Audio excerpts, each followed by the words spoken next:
महाकुंभ के महासंगम से निकला विशालकाय सांप, जिसे देखकर सबके रोंगटे खड़े हो गए। जय श्री कृष्ण। राधे राधे मित्रों।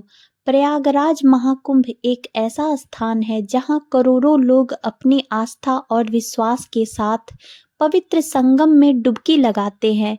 यह केवल एक मेला नहीं बल्कि एक आध्यात्मिक यात्रा है जहां हर कोई अपने पापों का प्रायश्चित करने और मोक्ष की प्राप्ति की कामना करता है। लेकिन इस बार प्रयागराज के महाकुंभ में कुछ ऐसा हुआ जिसने सभी को अचंभित कर दिया। गंगा, यमुना और सरस्वती के संगम पर लाखों श्रद्धालु स्नान कर रहे थे। तभी नदी के शांत पानी में एक अद्भुत घटना घटी। पानी की लहरें अचानक तेज हो गई और उनके बीच से निकला एक विशाल सांप। ऐसा सांप जिसे देखकर हर किसी की सांसें थम गई। उनकी चमचमाती त्वचा, रहस्यमयी आकृति और उनकी उपस्थिति से पूरे वातावरण को एक रहस्यमय सन्नाटे से भर दिया। क्या यह केवल एक प्राकृतिक घटना थी या फिर यह किसी दिव्य शक्ति का संदेश था? इस चमत्कारी घटना से महाकुंभ के इतिहास में एक ऐसा अध्याय जोड़ दिया जिसे लोग कभी नहीं भूल पाएंगे। आइए इस रहस्यमयी कहानी को विस्तार से जानें। प्रयागराज के महाकुंभ में हर तरफ भीड़ का सैलाब उमड़ा हुआ था। लोग गंगा, यमुना और अदृश्य सरस्वती के संगम में डुबकी लगाकर अपने पापों को धोने और मोक्ष की प्राप्ति की कामना कर रहे थे।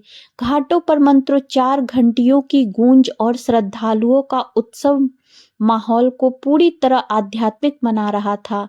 तभी अचानक संगम के बीच एक अद्भुत घटना हुई जिसने वहां मौजूद सभी लोगों को स्तब्ध कर दिया। नदी के शांत पानी में एक अजीब सी हलचल मची।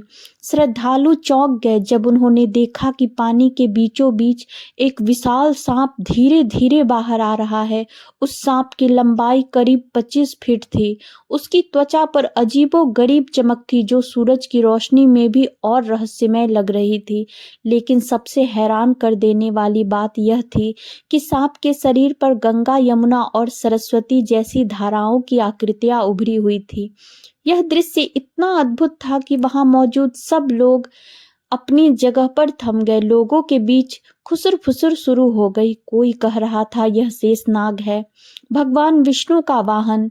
यह चमत्कार है तो कोई इसे प्रकृति का दुर्लभ दृश्य मान रहा था। कुछ श्रद्धालु हाथ जोड़कर प्रार्थना करने लगे तो कुछ इसे अपने फोन में रिकॉर्ड करने लगे। सांप शांत था, उसने किसी को नुकसान नहीं पहुंचाया। वह धीरे धीरे संगम के पवित्र जल में तैरता रहा।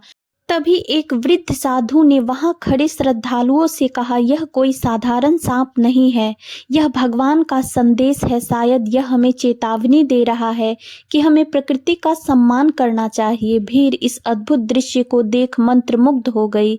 सांप कुछ देर तक संगम के पानी में रहा और फिर धीरे धीरे गहरे पानी में गायब हो गया।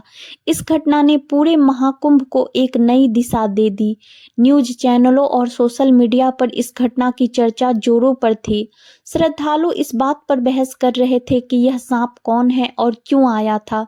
वैज्ञानिक भी इस सांप की प्रजाति और उसके रहस्यमय व्यवहार पर अध्ययन करने लगे। लेकिन जो लोग उस दिन संगम पर मौजूद थे उन्होंने इसे एक चमत्कारी घटना के रूप में देखा। यह घटना न केवल उनके विश्वास को और मजबूत कर गई बल्कि उन्हें यह एहसास भी दिलाया कि महाकुंभ जैसा पवित्र आयोजन किसी अदृश्य शक्ति का आशीर्वाद है। इस घटना ने महाकुंभ को हमेशा के लिए यादगार बना दिया। लोग आज भी इसे अपनी बातों और कहानियों में साझा करते हैं। यह घटना हमें याद दिलाती है कि प्रकृति और ईश्वर की लीला कभी कभी हमारी समझ से परे होती है। महाकुंभ 2025 का यह दिन इतिहास में हमेशा याद रखा जाएगा। संगम की यह घटना केवल एक कहानी नहीं बल्कि आस्था, रहस्य और प्रकृति का संगम है। क्या यह एक रहस्य दिव्य संकेत था या महज एक अनोखी प्राकृतिक घटना? यह सवाल हमारे दिलों में हमेशा गूंजता रहेगा। लेकिन एक बात तय है, महाकुंभ का यह चमत्कार हर किसी के दिल में एक गहरी छाप छोड़ गया। जय श्री कृष्ण। राधे राधे। जय श्री राम। हर हर महादेव। दोस्तों।